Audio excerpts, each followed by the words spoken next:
Welcome to a new episode of Brainstorming, your weekly podcast where we discuss AI in a different way, where we talk more about business strategy, when we talk more about not the latest tools, not the latest news, but actually what you need, the framework you need in your business to be able to implement AI successfully.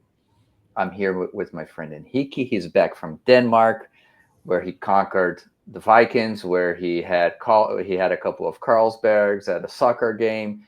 My friend, how was the trip there? How was the presentation at the conference? Nice to see you again. Always nice to see you. Always amazing to see you. Conference was awesome. It was the Academy of Management, which is literally everything that encompasses management, including strategy, including AI. A lot of AI sessions. Some good, some not too good, but good to see what's been said out there. Denmark was great. Copenhagen is amazing. Very, very, very clean and nice and aesthetically beautiful. And beers, as you said, Carlsberg is highly recommended. Also, amazing pastries. Cannot go Yes. wrong with pastries. And oh, seafood. Here, I was right going by to the ask what is the kind of protein there, but a lot of seafood, right? fish, shrimp, salmon, all sorts of fish. A lot of pickled fish, like herring, pickled herring, or marinated, like heavy, um, not Scents seasoning. That's and, not the and name, but flavors and yes. Even like during at breakfast in the hotel, they had herring and I think mackerel. wow. One of them was smoked. I think it was smoked mackerel, and the herring was kind of like a marinated sort of thing. And I thought it was to just like grab it and eat it, but like I don't know, like a fish. But no, they put it on crackers. You go Wow. like cracker spread fish, and I That thought it was sounds like a fascinating. different breakfast. Yeah, it was not bad. It was not bad. I Um, love going to like different countries, especially breakfast. Breakfast, and I was talking to a friend about it this week. China was a great experience, especially because of breakfast at the hotel, because you had so many different options. Especially like in Shanghai, they have different audience, so they try mhm. to feed everyone. I love the idea of going out for breakfast or breakfast at the hotel. It's always a great temperature of how the country is for me. I agree. And the fascinating thing about China was the difference to me between Beijing and Shanghai. They're two different cities, two different, I mean, obviously cities, but almost like two different cultures, countries. They operate so differently. And how Um, were the prices in Denmark? I didn't ask you off air, so now Expensive-ish, not cheap.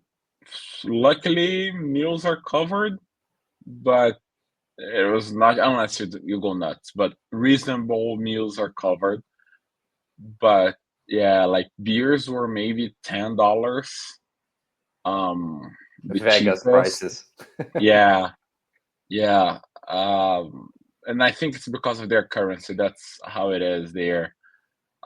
Restaurants very hard to eat for less than $20 to $30.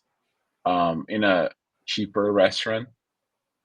Maybe fast foods are cheaper. I can't remember now. Fast foods are probably cheaper. Do they Uh, have the global chains there, like McDonald's, Burger King, whatever? McDonald's, yeah, lots of McDonald's. A few Burger Kings, I saw them was not popular, or at least not prevalent. Hmm. Starbucks everywhere, always, obviously. What else? Hmm. Have you seen Joe and the Juice? Yes, yes. Found out it's a Danish chain.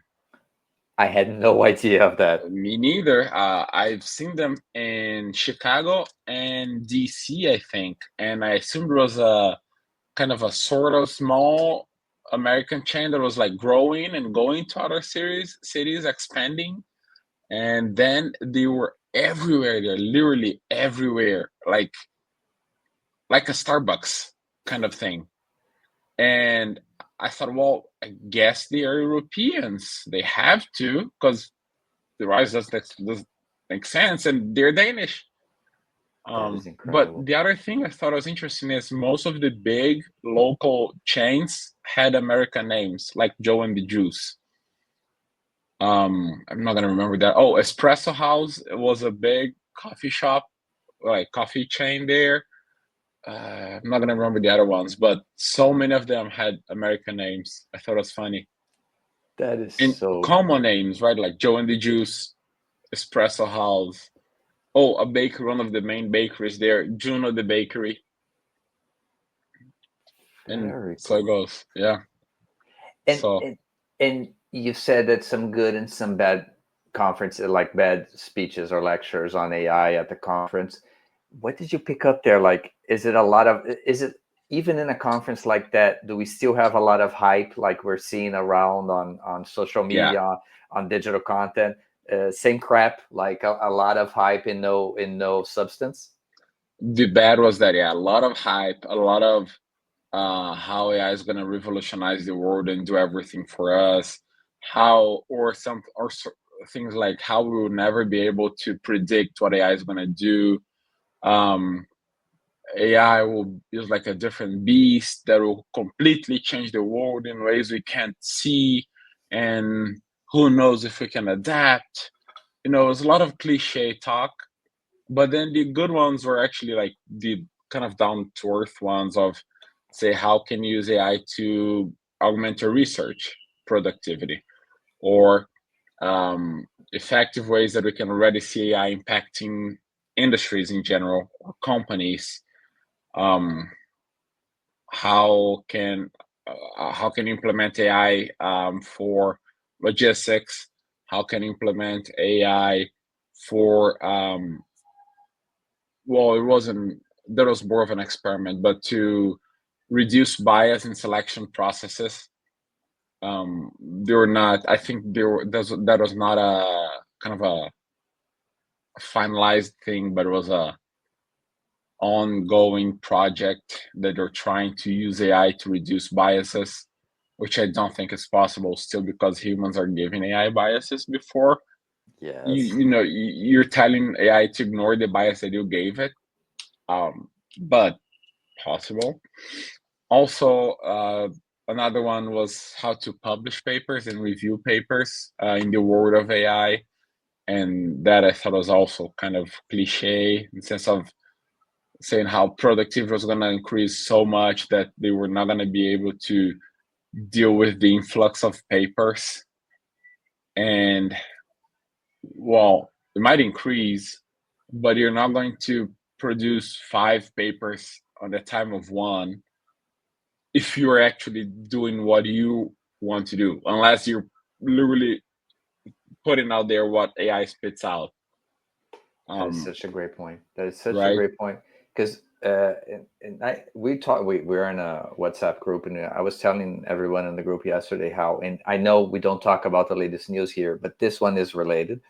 And just this week, OpenAI released like what they called an agent mode.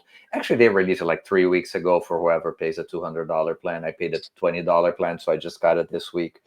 Yep. Uh, and it was really cool and interesting. And I did some research tests yesterday just to understand how it works. And it basically is a combination of deep research that was already there with operator that basically controls your screen or controls a screen in an environment which was already there.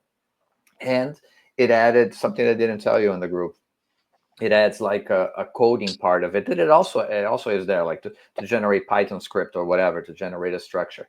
So basically what it did in the test I did was to generate a deep research of market information, structuring that information in a database.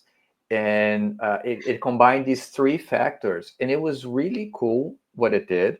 It actually, and one thing that I thought it was interesting, it gave me at the end the confidence level of the research. So it gave me a high, medium, or low, but I thought it was really cool. So it actually helps me to spend more time. I know I have to spend more time reviewing what it put as low as in medium and less as high.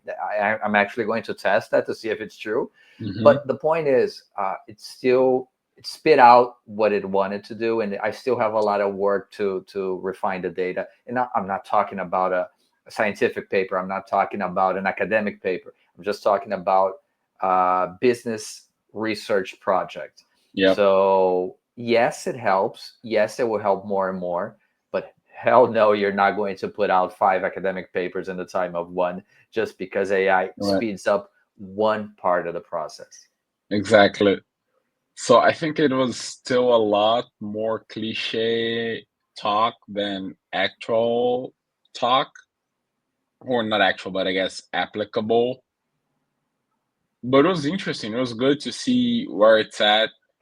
And I think so far, at least from the academic part, the tangible outcomes are only related to helping you research, find papers, maybe find connections between papers, but not in the sense of actually doing research, which is what we always talk about here, right? You always need the human behind the machine to give an input directed.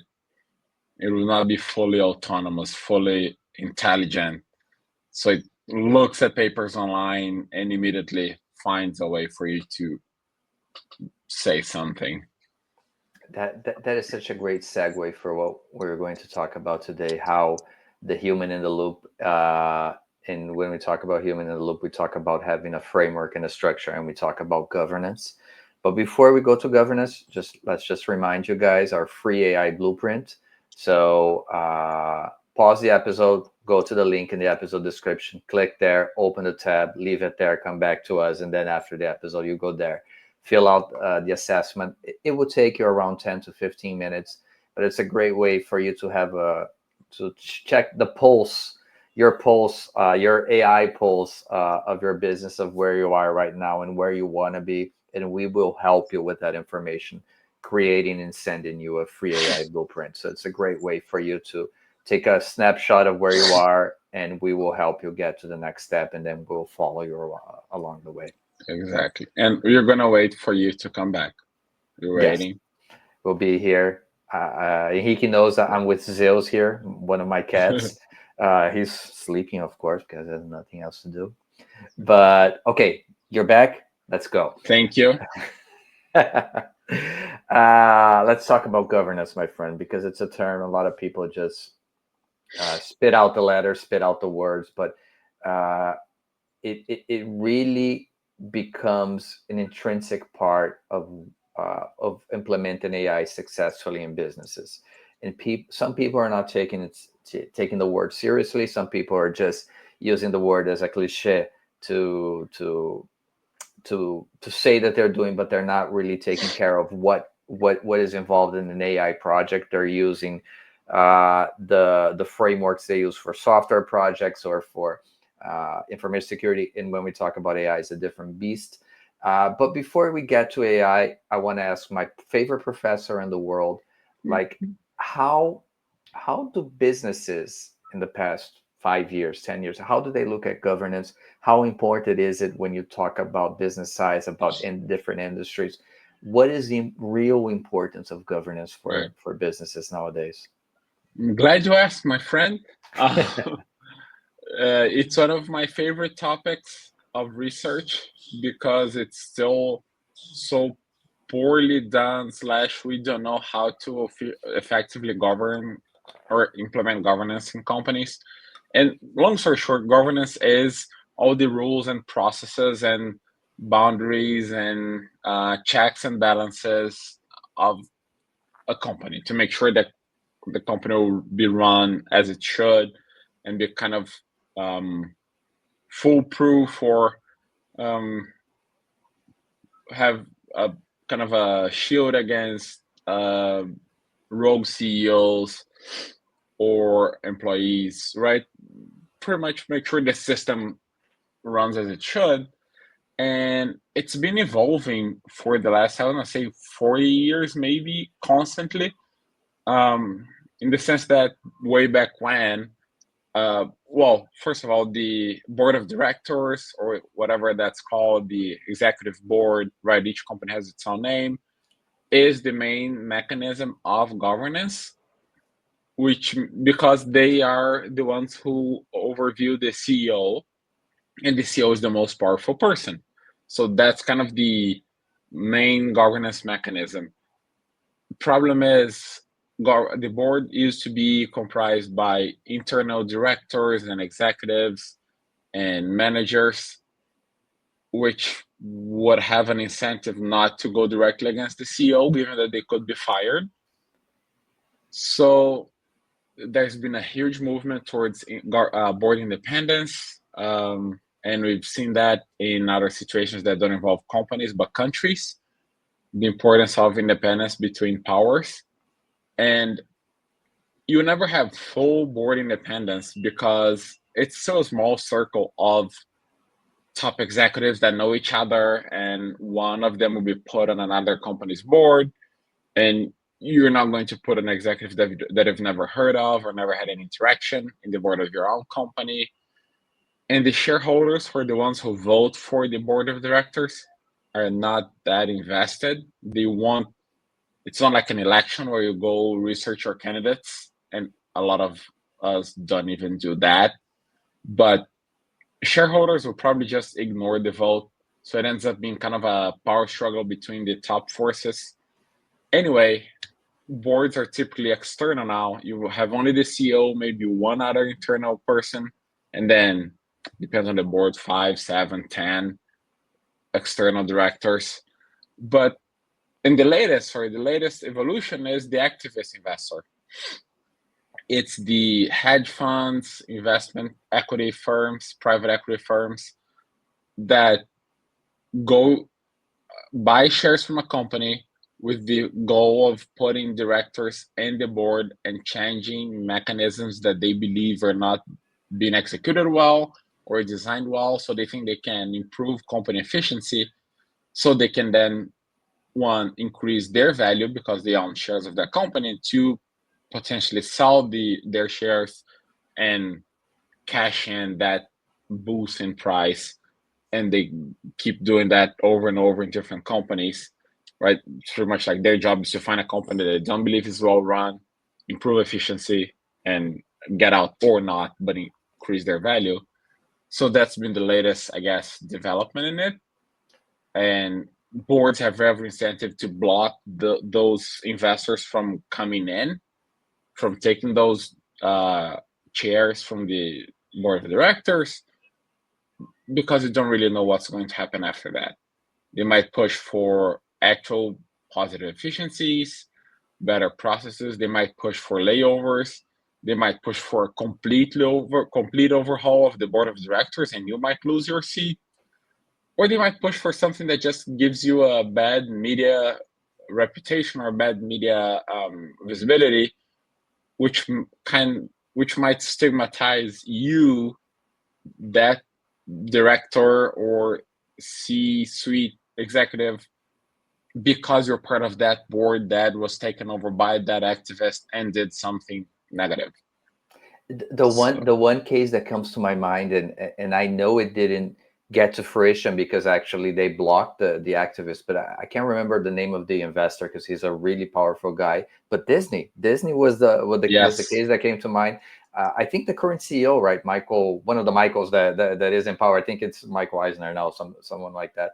I know there was a really powerful activist investment that was trying to take him down and trying to change the direction of the company. Yeah, it was Nelson Peltz. I don't know how to pronounce his last name. And he's kind of like one of the most maligned activist investors. It doesn't mean he's bad. It just means he's one of the most abrasive or with questionable ideas of what you're supposed to do. So he's kind of one of the most hated ones. And then Disney went to court and fought over that, and they had an election and everything. They were able to kind of push him away. But yes, I think that was the most high-profile case and I think was already Bob Iger is the current CEO. Yes, thank you, thank you, thank you. That's his name. I think he had already returned because Yes. the other Bob was not performing. For some But reason, I had Mike Eisner because I think he was the president of ESPN, a part of the Disney group, but he's yeah, not there anymore neither. he was the CEO of Disney previously. Okay. Yeah, until 2005. Yeah. See, I'm old, dude. I can't remember the names, but this was a cool introduction because we got to talk about how governance is something tricky, because it becomes even trickier when you talk about AI, and we have to talk about the current scenario. And let me try to divide it in phases here to structure our conversation. So again, we promised, and we will never know, but we will try to avoid politics here. But there has been a swift change in how the U.S. government is structuring the governance frameworks related to AI, and I know I know a lot about that because one of the things that I studied the most for the past 18 months was the NIST AI risk management framework, because I really think it was a voluntary framework, but it was something that was created, and again, by an independent organization inside the Biden, during the Biden administration. I have to use the word during because he had nothing to do with it, but he championed that because it was something people were worried about, how something that is a black box, and it still is in a way.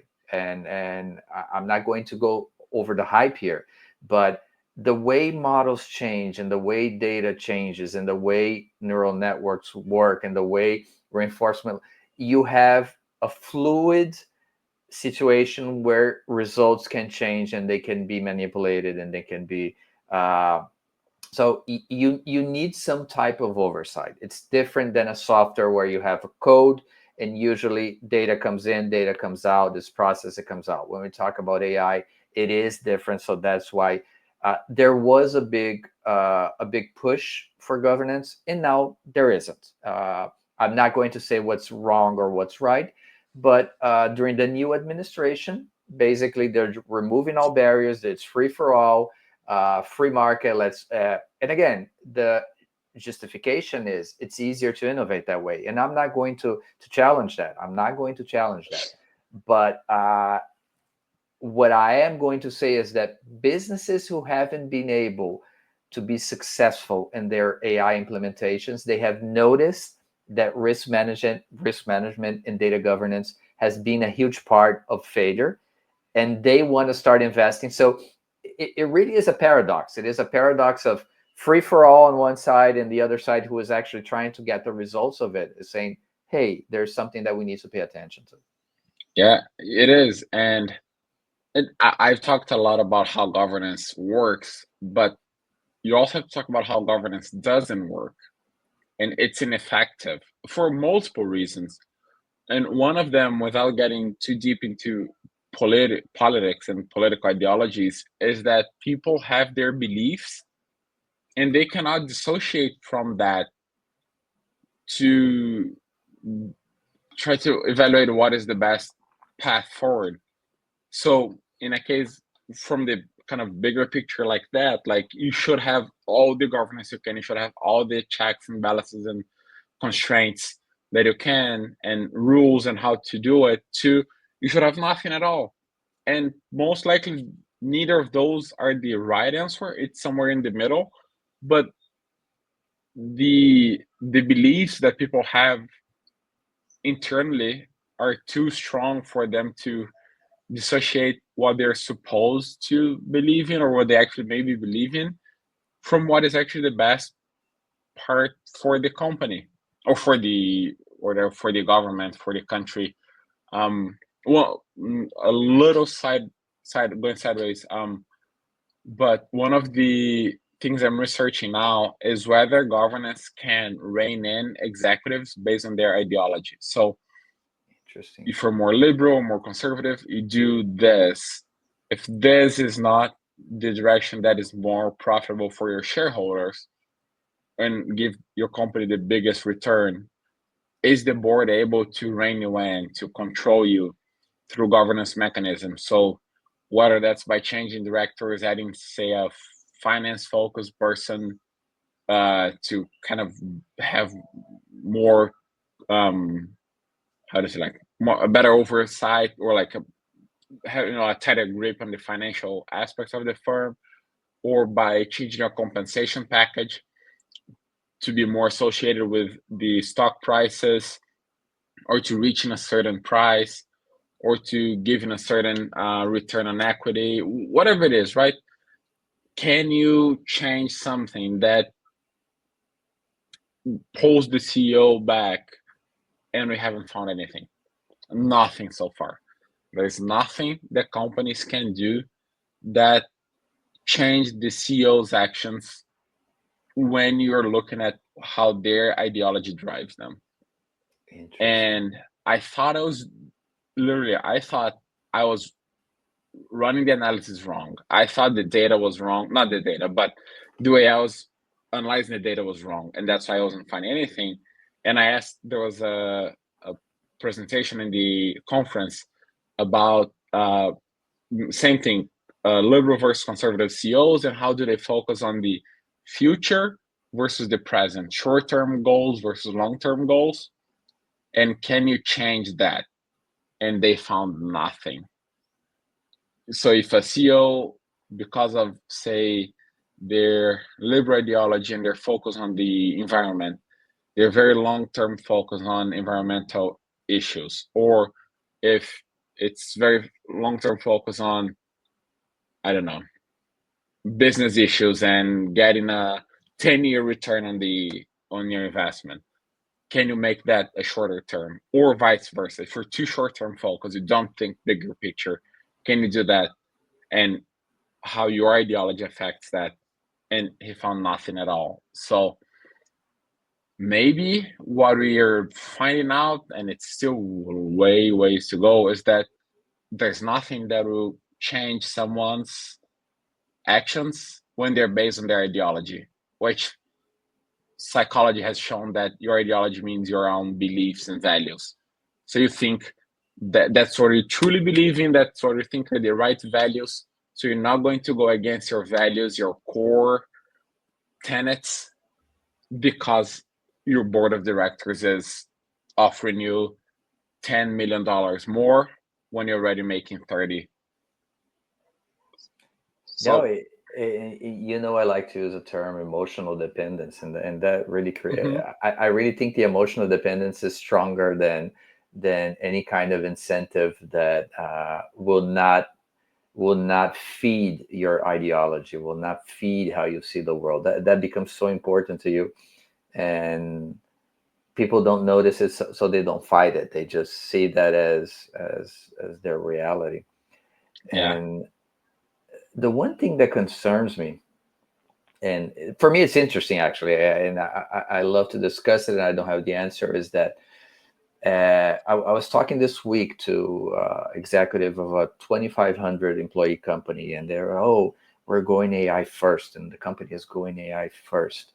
And we didn't talk about governance, but I heard, and I didn't get into detail with him, but I heard the same approach we've been talking about here. Let's do something. We got to implement it. The market is saying we got to do it. Silos, like in 5 minutes, I kind of heard everything we've been talking about for the past 2 months here in the podcast. But the one thing where governance for me will always be something challenging with AI. And when I say governance, I want to put together like and highlight risk management, because for me, it is probably the most important part of it. So my biggest concern is what we talked about already in the past episode, and is the shiny object syndrome, is that companies will look at the results of a project and they will say to themselves, or if we keep it that way, or if we keep doing that, the results will be the same. We will increase productivity, reduce costs. But the problem is data changes, inputs change, outputs change, models change. That is the whole idea of using AI. And again, I have to use the term black box, because it is, even if you have access more to how it works, it still is a black box and it still fluctuates a lot. Yeah. And if you don't have governance, that starts to deteriorate, the results start to deteriorate. People stop using the solution that was built. So it is that those opposite feelings of people just saying, hey, don't touch it, it's going to work, it's working, it's going to keep working. And then on the other side, when shit starts happening, they look and say, hey, we should have established a governance framework, a risk management framework that would allow us to actually get the results we want. So that's why, in my opinion, we see so many AI projects they don't provide the ROI because people feel enamored with the first results. They feel enamored with prototypes, whatever. I'm just going to repeat myself here, but risk management and governance ends up being such a huge factor on giving long-term return on investment that companies are just they're not doing that yet. Absolutely. And that makes me think of two things. First is an example, I guess the poster child of bad AI governance, OpenAI, and all the mess that went on last year, or maybe 2 years ago, I can't remember now, with Sam Altman and his board of directors, and they fired him without informing the investors. And then Microsoft threatened to pull out. Forgot what was the other investor threatened as well. He got back. The board of directors apologized and said it wasn't like that. That's not what they meant. And first, from what we know, the origins of that fight was because the board wanted a very strong governance mechanism, very strong barriers to how to develop AI, where you should work on developing ChatGPT and their AI, while Sam Altman wanted to go rogue with it. It's a free for all. We have to throw everything in the wall, see what sticks, see what works, and kind of ignoring the risks of developing something that would not be correct. But that is the example, or I mean, maybe that is the symptom, but not the problem. The problem is that governance was not in place for that company beforehand. From what we can see from the outside, it looks like a company that was run by Sam Altman and friends. It was that kind of startup. We're just being boys being boys and having fun sort of thing. And don't forget, they were never a for-profit business. I still think they don't are. Yes. They have like this weird structure that they operate I forgot under. about that. They're going to divest the nonprofit from the for-profit, and I don't remember if they've done it yet. They didn't go through Because with it. yeah, which is crazy. It's probably the only company that I can remember in the recent, I don't know, maybe forever, that I can remember that is a nonprofit. A big company, or they grew enough to be considered not just a small startup anymore. And it's a nonprofit. Actually, they were going to become for profit and divest or spin off one from the other, and I think they got backlash and they came back, or like pulled back that idea, and are still nonprofit. But and you know what's cool? They know what's under the box. So if they are the company who are actually control the technology, they cannot understand how yes. to have the right governance structure. Can you imagine just normal businesses who are just using their service and their product? Yeah, and that's a crazy thing, because the reason that they're a nonprofit is so they're not susceptible to profits and to the pressure of profiting from their AI mechanisms, right? So just so say they don't need to worry about having a return on OpenAI, or sorry, on ChatGPT, you know, making a lot of money.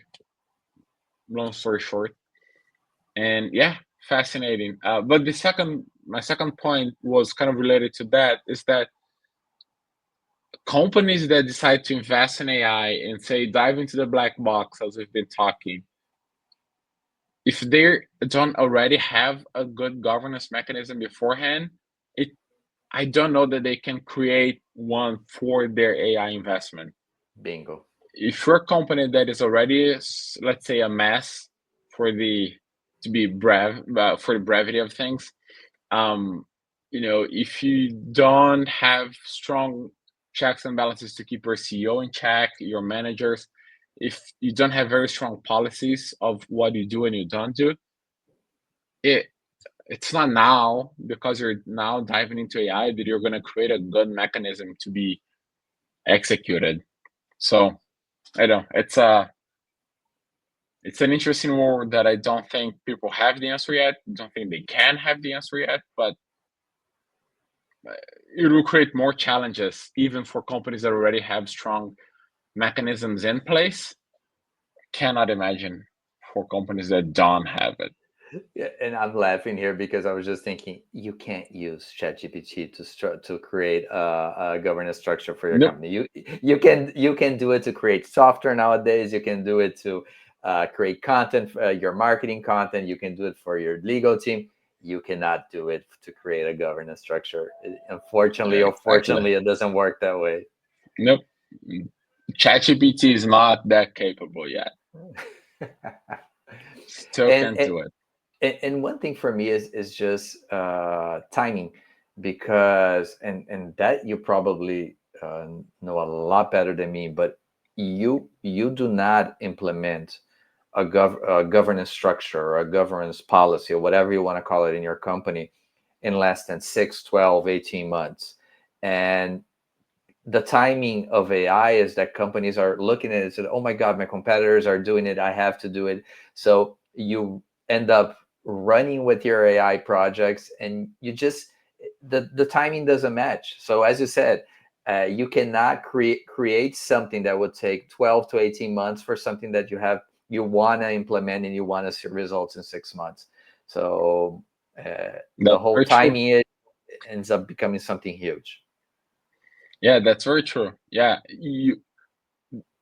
the timelines don't fit if you're starting both now, Perfect. which means you better already have governance, and then you can just tweak it to make it applicable to how you're going to run your AI, say division or project or just implementation.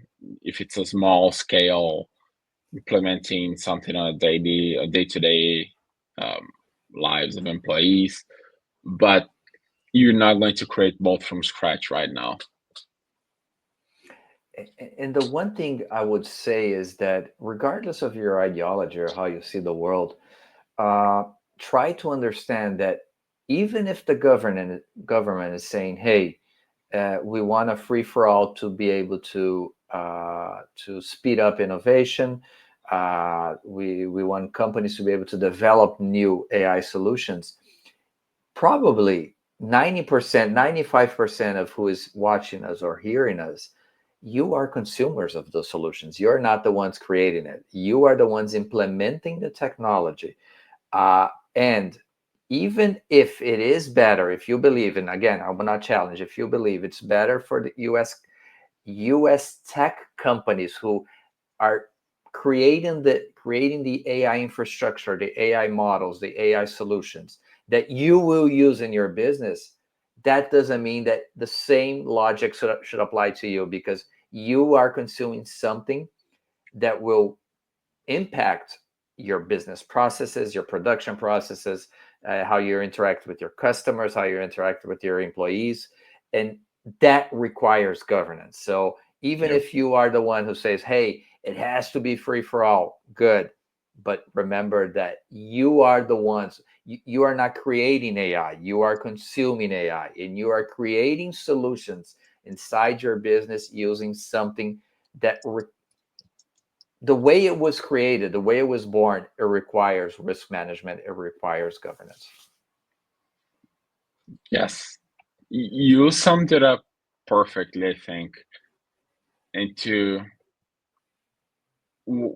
not just the risk management, what is the risk associated with your investment. And I mean, not just the management part, but the risk part.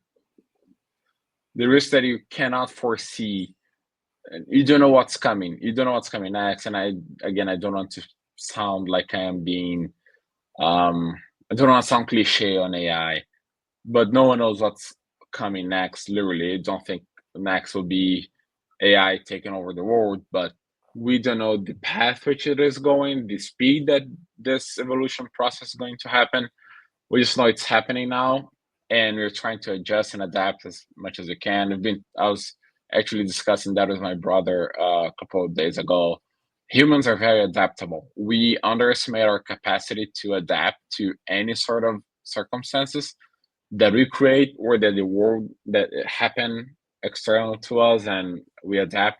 AI is one of them. We're creating it. We don't know what's going on. We will adapt to it, but personally, we will. In the grand scheme of things, companies, or I guess maybe the world will adapt, but each company individually will might fail and might lose their market, might lose their competitive advantage, might lose their efficiency because they fell behind on AI, or because they tried to implement AI and did way too much without having boundaries, directions, a vision of what they wanted to do. As you said, of going AI first, the businessman you talked to, you can go AI first because AI is not the goal of your company. The goal of your company is to sell your product, to sell your service, to, I don't know, to provide support for other services. The goal of your company should not change unless you think AI is getting rid of what you do, which is, for now, it's unlikely. The goal of your company has to stay that way, and then use AI to get there. AI is a feature. AI is a feature. AI is a feature, is a tool, is a mechanism, is a means to an end. It's not the goal. Your goal is not AI. So you can go AI first. And one thing before we go to the academic paper, and just to and I will not even say wrap it up, because I think we're going to be talking a lot about governance here at Brainstorming, because it is something that we will see impacts. But Yes.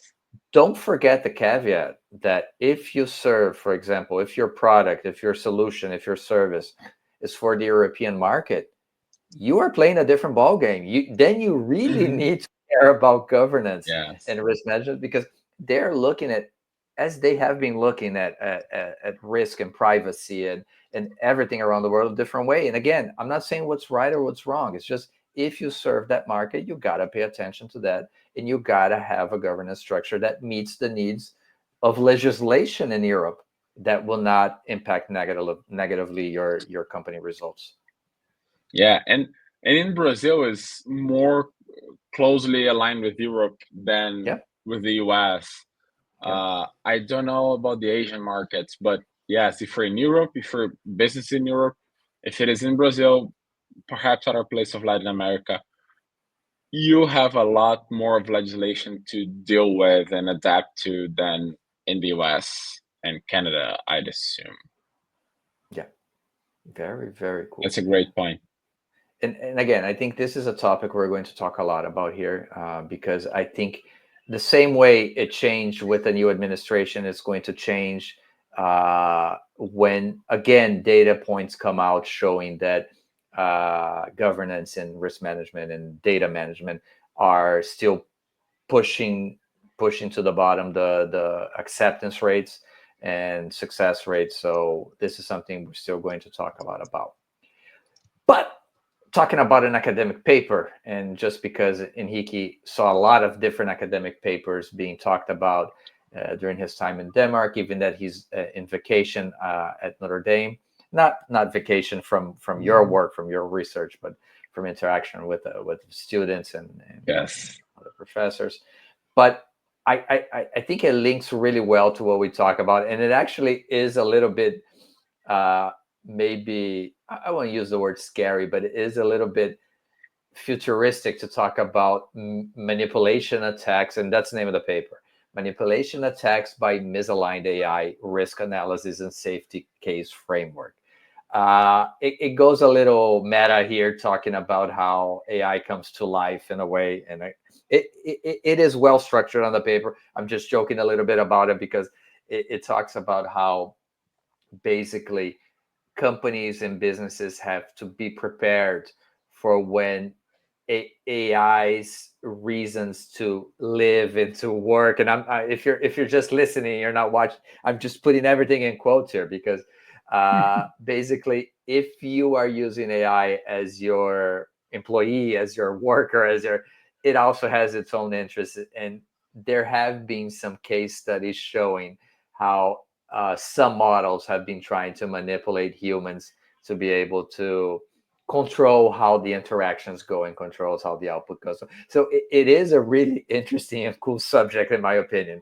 And we're not going to go to like horror movie here, but there are some studies that show how the AI models are trying to manipulate to be able to keep the outputs or keep the interactions the way they wanted. Yeah, and the one thing that I thought was interesting looking at the paper was that as you've quoted you added quotes enough, air quotes enough, right? You're not saying AI is going to go rogue and do a revolution, like a machine revolution. That movie with Scarlett Johansson, her, yes, it's not her in real life. But what that got me thinking is, well, hackers are not AI averse, or the hacking industry, the hacking activity is not necessarily AI averse, or it's probably not. They're very tech savvy people that have all the reasons to try to be at the forefront of AI. And why wouldn't you try to use AI to somehow disguise your attack better, so you can hack a system, you can blackmail someone, you can be more effective in that. And you know that, as always, the offense is ahead of defense when it comes to tech or any sort of security, I guess, in the world. It doesn't need to be tech. If you think about missiles and war weapons, right? The offensive weapons always developed before the defensive one, because that is done to counter that.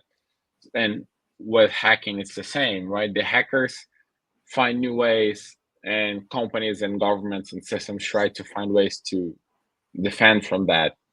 So why can't, and that's not what the paper looks at, but I can see hackers using AI to blackmail individuals, to be more persuasive, to just try to, let's say, talk to systems better, disguising as a friendly thing and getting through firewalls and all the. I'm not by any means a tech like security person, but break into systems better. And I don't know, I thought it was interesting in that sense. And then the paper tries to develop a framework, a defense framework, or a safety framework. So 3 potential ways that you can try to prevent that. It's the inability, control, and trustworthiness systems, which in the case, I don't think it works for hackers, I guess, but it works when you're talking about how to dissociate negative or a malign AI system.